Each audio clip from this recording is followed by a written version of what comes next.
yang akhirnya akan membicarakan kembali sebuah topik-topik yang menarik. Ya.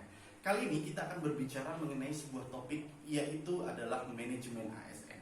Nah, kita harus mengetahui ya, apa itu manajemen ASN agar kita dapat menginternalisasikan konsepsi manajemen ASN itu terhadap pelaksana tugas di lapangan ya, ketika kita menjadi seorang ASN tentunya. Ya, yang harus diketahui adalah bahwa ada sebuah indikator ya yang harus ditempuh oleh seorang ASN untuk dapat menginternalisasikan nilai-nilai manajemen ASN itu di dalam aplikasi dunia kerjanya begitu ya. Yang pertama adalah kita harus mengetahui adanya nanti kedudukan, peran, hak dan kewajiban serta kode etik dan perilaku dari diri seorang ASN tentunya. Nah, kemudian juga ada konsep dan sistem merit ya dalam pengelolaan ASN, yang ini juga dinilai penting untuk diketahui. Dan yang ketiga adalah menjelaskan mengenai bagaimana sebenarnya pengelolaan ASN itu ketika berada di satuan kerja, di dunia kerja begitu ya. Nah, tentunya mengapa kita harus memahami bahwa ada sebuah konsepsi yang mengatur aturan-aturan ya untuk mengaplikasikan di dunia kerja. Nah, karena ketika seorang ASN tidak diatur dalam kebijakan-kebijakan tertentu, maka ketika ada sebuah fenomena, peristiwa tertentu yang seharusnya ditempuh melalui jalur kebijakan tapi tidak ada aturan yang mengikatnya, maka ini akan menjadi sebuah persoalan. Nah, untuk itu kita harus mengetahui dulu apa sebenarnya fungsi dari ASN itu. Nah, fungsi ASN itu kan adalah melaksanakan sebuah kebijakan yang dibuat oleh pejabat pembina kepegawaian sesuai dengan tupoksi peraturan perundang-undangan berlaku ya gitu. Jadi kita tuh adalah sebagai pelaksana kebijakan-kebijakan yang sudah dibuat. Artinya kita harus mengetahui ini dulu dong ya. Ketika kita melaksanakan sebuah kebijakan, kita harus tahu dulu kebijakannya apa kan begitu ya. Nah, kemudian adanya pelayanan publik yang profesional dan berkualitas. Nah, tentu ya menjadi seorang ASN kita harus menerapkan konsep profesionalitasan dan kita harus menjaga yaitu yang namanya adalah kualitas. Nah, kemudian juga ada mempererat persatuan dan kesatuan bangsa. Ya, fungsi ASN itu yang terpenting adalah bagaimana kita menjaga suatu keterikatan antara persatuan dan kesatuan bangsa. Baik, nah lalu mengapa penting untuk membicarakan manajemen ASN itu?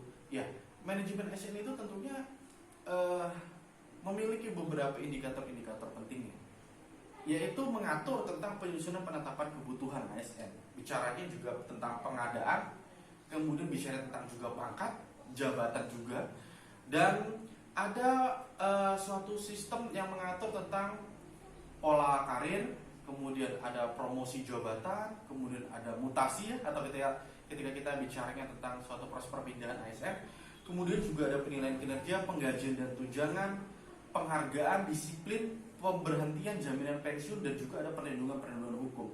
Dan ini diatur dalam konsepsi manajemen ASN.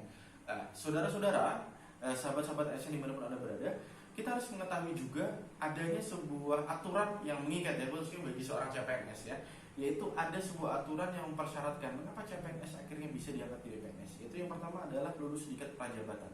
Ketika seorang CPNS tidak melaksanakan sebuah tanggung jawabnya dalam sebuah diklat prajabatan dan jadinya artinya lulus, maka tentunya ini adalah sebuah fenomena yang perlu diperhatikan ya. Artinya jangan sampai tidak lulus karena persyaratan pertama adalah lulus diklat prajabatan tersebut.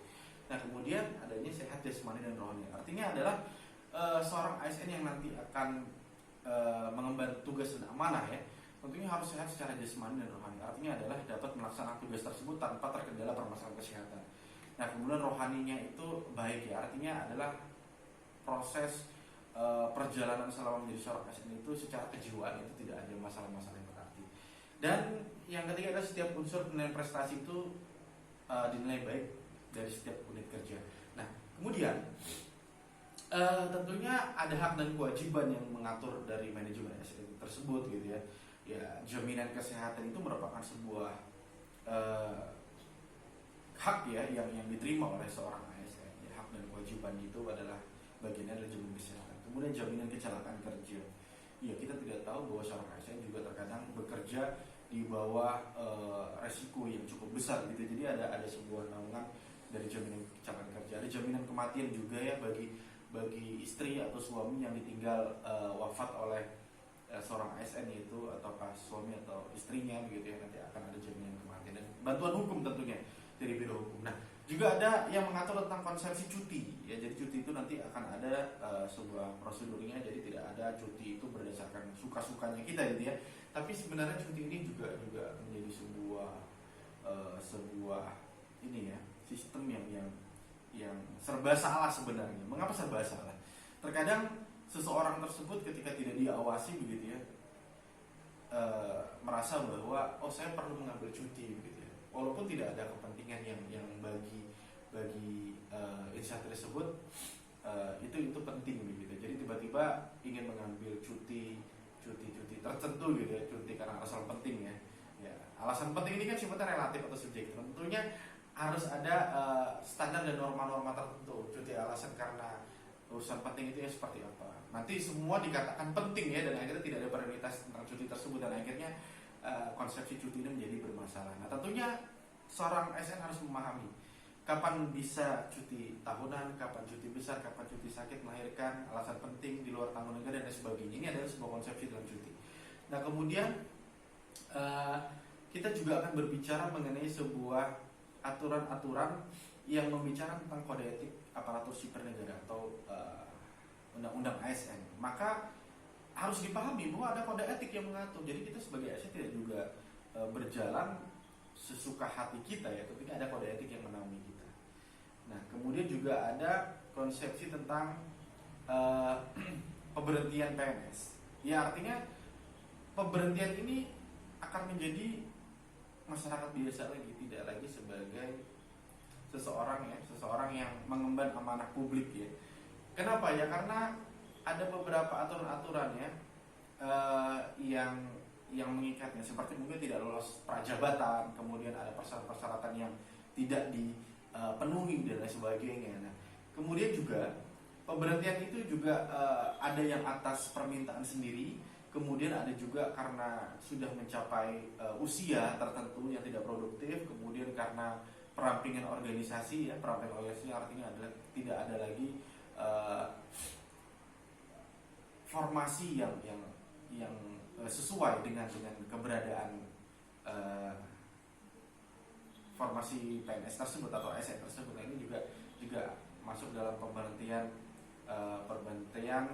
perampingan organisasi. Juga ada karena tidak sehat jasmani dan rohani itu ya, seperti saya sampaikan tadi, karena meninggal dunia, karena tewas, dan masih beberapa bagian-bagian lain yang terkait dari pemberhentian ASN itu atau PNS. Nah kemudian ada hukuman disiplin ya. Hukuman disiplin itu juga penting untuk kita ketahui bahwa ada hukuman disiplin ringan, sedang, dan berat. Nah tentunya konsepsi-konsepsi itu harus dipahami oleh seorang ASN agar manajemen ASN atau manajemen seorang PNS itu akan berjalan secara baik, karena ada aturan yang mengikatnya. Jadi kita berjalan sesuai dengan koridor yang telah ditentukan oleh peraturan perundang-undangan. Nah untuk itu terima kasih sudah menyaksikan atau sudah memperhatikan mengenai topik manajemen ASN pada kesempatan kali ini. Terima kasih atas perhatiannya. Salam ASN unggul.